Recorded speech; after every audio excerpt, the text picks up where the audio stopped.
everybody, Karen Roby, Chris Matistic for ZDNet. A lot of you probably did not know, as I was just learning, that Chris is an avid golfer. You love the game, right? It's true, because I'm an ex-jock, and when you get a bit older, you need something to play that involves a ball. And, you know, my soccer career is pretty much over. Yeah, you need something that's a little easier on the knees at this point, probably. I mean, that's just the way it is. And golf, the good thing about it, I think, I'm not a big golfer, but I've been out before. You get out on that course, you're out with nature, it's peaceful, or it's supposed to be. But unfortunately, it sounds like that wasn't the case for you in a round of golf that you just played recently. You know, it was peaceful. It was peaceful. On the other hand, you see, I go to play golf on my own. I go to a local public course, and you never know who they're going to put you with. Sometimes they put you with nice people. Sometimes they put you with, how can I put this, slightly less nice people. Okay, all right. Yeah. This particular time, the three people they put me with all knew each other. Two of them were in a cart. The other one was walking, and so was I. And so we tee off, and the younger one, I would say he was really, you know, in his 30s, early 30s, possibly, maybe even younger. He hit a bad tee shot. So we walk up, I walk with his friend, and we walk up, and then suddenly we wait, we hit our shots, and then we wait, and we wait, and we wait. And then we look back, and this guy who hit the bad shot, the young guy, is holding his phone and staring into it. And I'm thinking, yeah, bad time to text.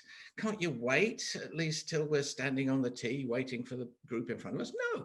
So I sort of wondered what he was doing. And then I asked one of his friends who was standing next to me, and he said, oh yeah, he uses an app. Quite. And Quite. an app before he hits the ball?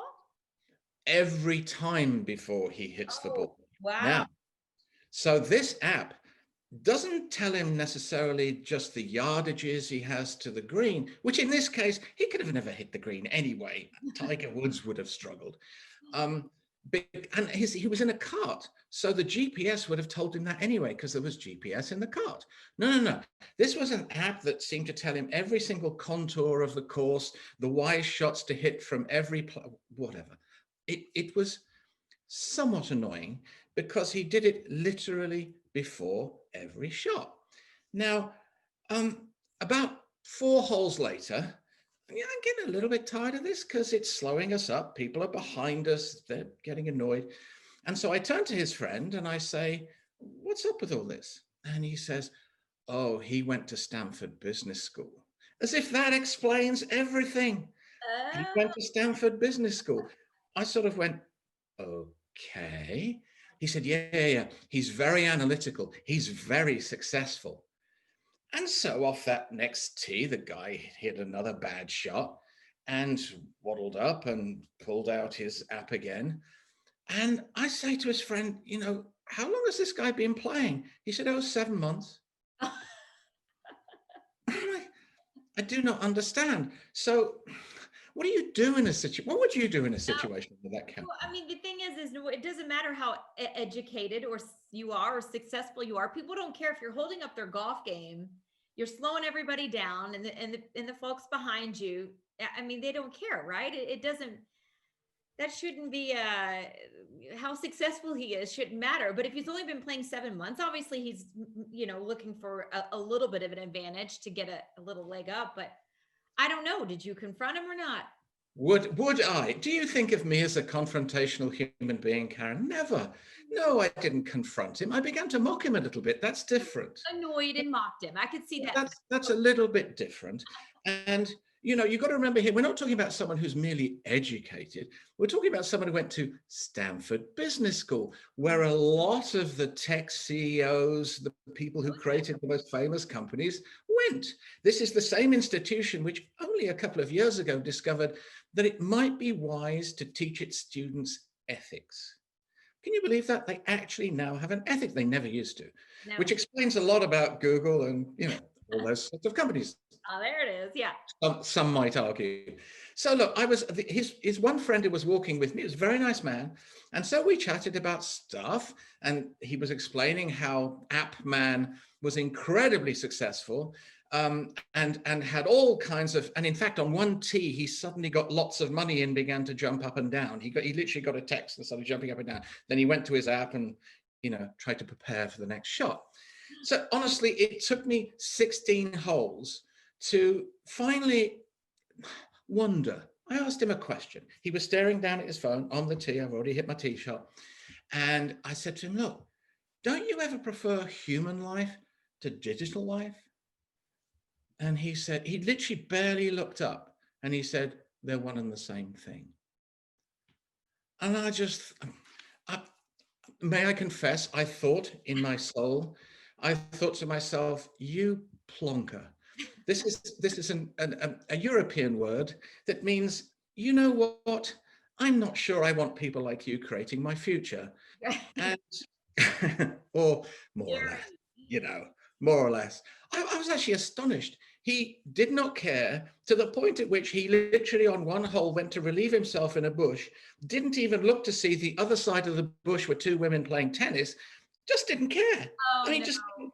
just did not even notice. And you sort of start to wonder, and I know a lot of society is beginning to wonder just what kinds of people are creating our tech world.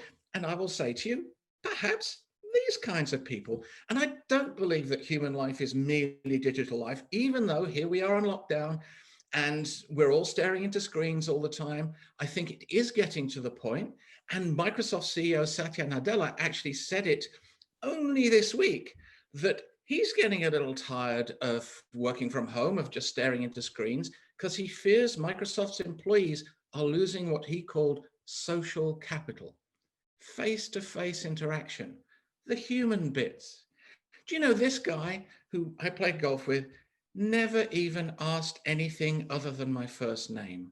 For 18 holes, I could have been anybody. Yeah. He didn't care. He wasn't interested. He was only interested in how brilliant his bad golf could be. Oh, that scares me, Chris. That's the saying that it's all the same now, that human connection and the digital thing. That is scary for our next generation coming up. And these But isn't that true of your kids? Don't they just stare into screens all the time?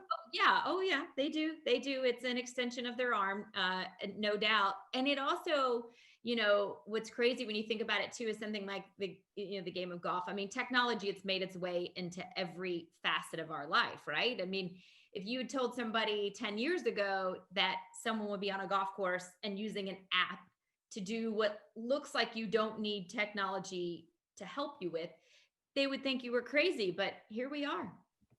Here we are, and isn't it a great place to be?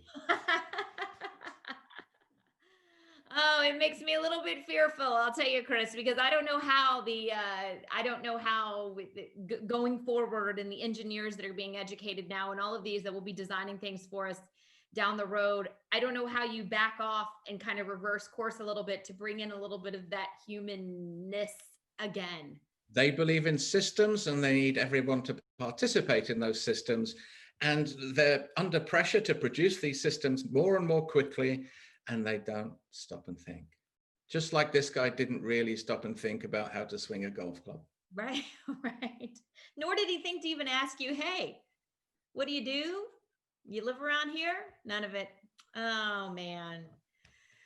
Oh, Chris, always interesting to talk to you. And the people you run into and the situations you find yourself in are always entertaining. So I appreciate you sharing them with us. I go out there on behalf of ZDNet readers just to discover what is really happening in the world. What is lurking out there? Well, I'm a little bit scared after this conversation. So nonetheless, all right. Well, until next time, Chris, take care of yourself. And I hope you have a good golf game the next time you hit the links. Thank you very much. Bye-bye, everybody.